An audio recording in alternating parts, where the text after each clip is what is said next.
Hello lovely friends, I'm Aisling and of course I'm here today to talk about books. I'm going to discuss my March reading wrap up, and actually I was quite surprised when I checked my Goodreads because I only finished 4 books in March and I'm okay with that. I spent the last 2 weeks of March reading A Robin Hobb and I made my way through it quite slowly, so that's kind of where my reading time went. I didn't actually finish it till April, so I'm not counting it till next month. It's interesting because in August of last year I read 20 books, which is probably my most read amount of books in a month ever. A ridiculous number. I had COVID and I had to isolate and I had nothing else to do except to read. So without any further babbling from me, excuse the pun, because I'm going to talk about the books that I read, and the first book that I read was Babel by R.F. Kuang. I know that a lot of people call it Babel, but I know in terms of like Catholic school we were told it was Babel, so I'm just going with Babel. Anyway, so this novel was published in August of 2022, so about a year and a half ago, and it blew up. You've all heard of it, you all know give or take what it's about. So it's kind of like a historical fantasy with dark academia.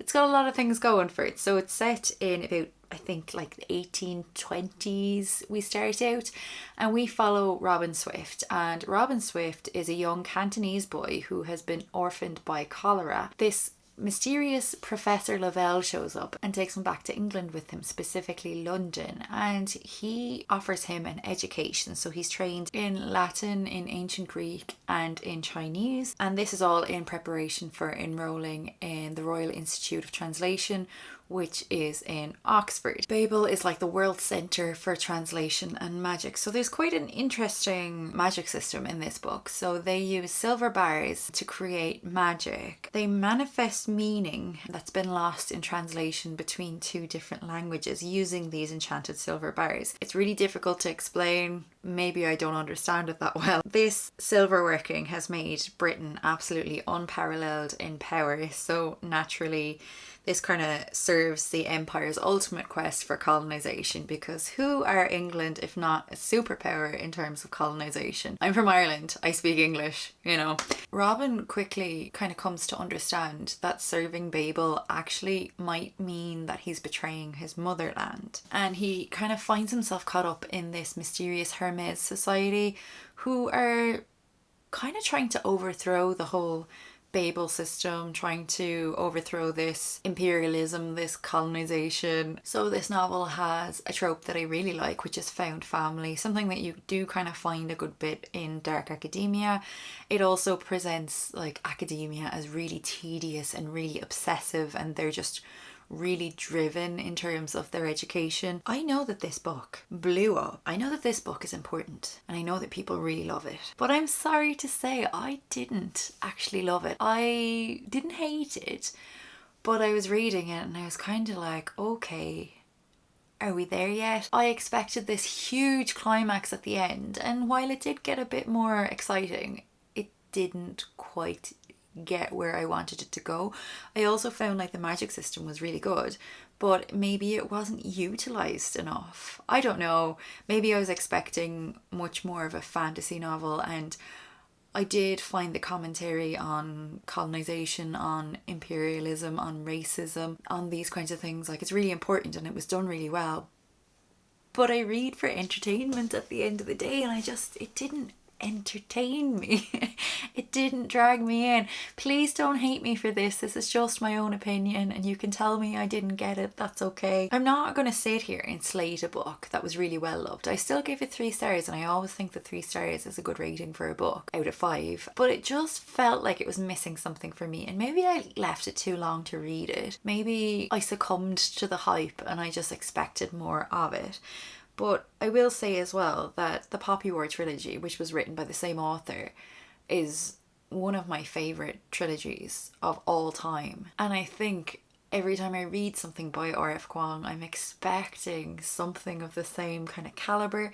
And we all know she's like a bit of a I was about to say a bit of a meerkat. We all know she's a bit of a chameleon in terms of the books that she's written so far, because she wrote obviously Yellowface as well as Babel and the Poppy War trilogy, and they're all really different. I'm not going to say don't read Babel. I thought it was quite good, but it didn't quite light me up in the way that I expected, unfortunately. Next up then was a novella that I read, and this book was Edgedancer by Brandon Sanderson. So this is kind of part of the Stormlight Archive series as well, and I have read the first two. Do you think I can remember the name of the first book? Way of Kings. And then the second book was Words of Radiance, which I really loved. And then this book, Edgedancer, is like book 2.5. So it's not like officially an official book. Like you don't have to read it. But I'm really glad that I did. Initially, I picked it up and I kind of struggled to get into it a little bit. But then I read the whole thing in one evening. So we follow Lift, and Lift is a character that I think we're introduced to in the second book, which was Words of Radiance. And Lift is a young girl, I believe like a young teenager, and she has her own spren windle and she has magic. And my partner gave a really good description of her the other day. I'm really paraphrasing, but it's basically like following somebody who slides around the place all the time and eats a lot. And it's like, yeah, kind of like so Lift as a character is actually quite irritating, but for me that didn't actually detract. I'm just glad she's not one of the main characters in the whole series. So Lift doesn't necessarily understand her powers. She's just out to do her own thing, and something happened when we were introduced to her in Words of Radiance, and in this book she's out for revenge and also out to eat everything, because that's who she is. Can relate. Ultimately, this is a book that I enjoyed, and I'm really glad that I read it, and I will read kind of the next few novellas in this series as well. So next up I have Oathbringer, and then Edgedancer is another novella, and then I have Rhythm of War. Wind and Truth is the 5th one coming out in December, and that's why I'm bulling through these books this year. I'm going to read them all. I also saw Brandon Sanderson recommending that I read The Sunlit Man, not me personally, just if you're reading it in general, The Sunlit Man after reading the 4th book as well. So I have a bit to go. I thought I only had 3 hefty books to read this year, but it turns out I have a lot. I'm not complaining. I really enjoy Brandon Sanderson's form of storytelling and his writing. Next up then is a book that has actually been on my shelves for quite some time, since 2022 I think, and it's one of those ones that I just felt like I was going to put off forever, so I just decided to read it to stop the cycle, and that is The Island of Missing Trees by Elif Shafak. So this is a really interesting book. It is set in 2 different places. So it's set in kind of like more contemporary London in England, and then also we are set in the 70s in Cyprus, when Cyprus was really separated between kind of Greek Cypriots and Turkish Cypriots.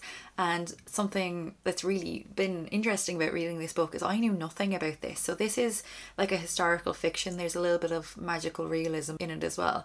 And as somebody who doesn't really like or engage with history for some reason, I love reading historical fiction, and I learned about Cyprus's history from this, and I looked into it a bit more, something that I never would have known anything about. In Ireland, they wouldn't have taught me anything about this in school. So as I've said, we follow the 2 separate timelines. So in Cyprus, we have 2 teenagers, and one is a Greek Cypriot and one is a Turkish Cypriot, and the 2 fall in love, and it is a forbidden love. They're kind of caught up in this war zone, and they end up finding a safe place to meet in this little tavern. It's quite lovely actually, and there's this fig tree that lives in the middle of this tavern, and the fig tree is actually one of our main characters in the book. That sounds a bit gimmicky, but it worked really well in terms of storytelling, in terms of kind of having a perspective from which we could see a lot of different things going on that we wouldn't have seen from our other characters. In London we have a teenager as well, and she's kind of struggling to fit in. She's struggling after the death of her mother a year prior to this, And I won't say too much more. I won't tell you how the two timelines kind of are interwoven. I found this book to be really well researched. There were so many kind of tidbits of information in here that I never would have encountered before, and I just found really interesting. The author definitely has an interest in eco-consciousness. There's quite a bit about the environment in this, but not in like a preachy way. I thought it was done really well.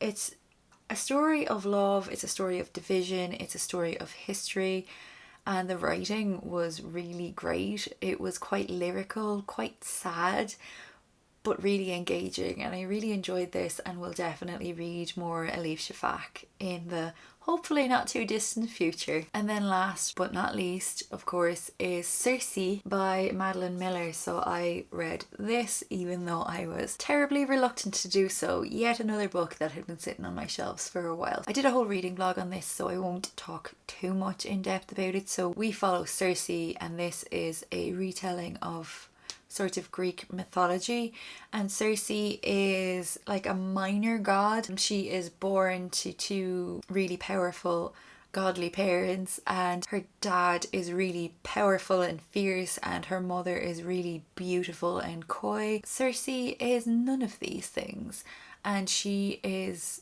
absolutely berated from the day that she is born. She's not appreciated, she's not loved, she's not really given the time and care that she deserves. And so she grows up quite shy and quite timid, and even her younger siblings kind of pick on her a good bit, except for her little baby brother, who's quite good to her in the beginning at least. Something happens then where Circe is exiled to an island by herself to live out the rest of her days, and Circe actually comes to thrive on this island. She really hones her magic and just comes into herself in this world of isolation apart from all her little kind of animal friends. I felt like the story didn't quite get going until about halfway through the book, when people actually started to visit the island. So Circe has been quite safe on her island for the most part, and then people start to visit, and of course she is introduced again to cruelty but also kindness. The writing is really beautiful. It is incredibly literary. It's just one of those books that you read and every other sentence you kind of don't know what to do with it because it's just so wonderfully written. I did find that with the Song of Achilles as well. I just thought it was absolutely magnificently written, and I think that Madeline Miller may well be one of the best contemporary authors writing out there today. Honestly, I know big claims, but her writing is just stunning. So yeah, I would absolutely recommend this book. But I will say as well that if you're kind of not feeling the pull toward it, it might not be for you. I think I got lucky here, but I don't think everybody will love this book. And I think if you feel like it's something that will just drag for you, then maybe just skip this one. Personally, I loved it, but I know it's not for everybody. And that's it. Those are the 4 books that I read in March. It has been the worst reading month for me in terms of quantity since I started this channel. I'm okay with that. I've read some really great books from my own shelves, so no complaints here. But that's all I've got to talk about. If you yourself have read any little gems in March, please do let me know. I'm always open to book recommendations. I read a little bit of everything, to be honest, so try me. Otherwise, thanks so much for watching. Please do like, please do subscribe if you want to see more of my videos. Otherwise, mind yourself, take care. I'll talk to you next week. Bye bye.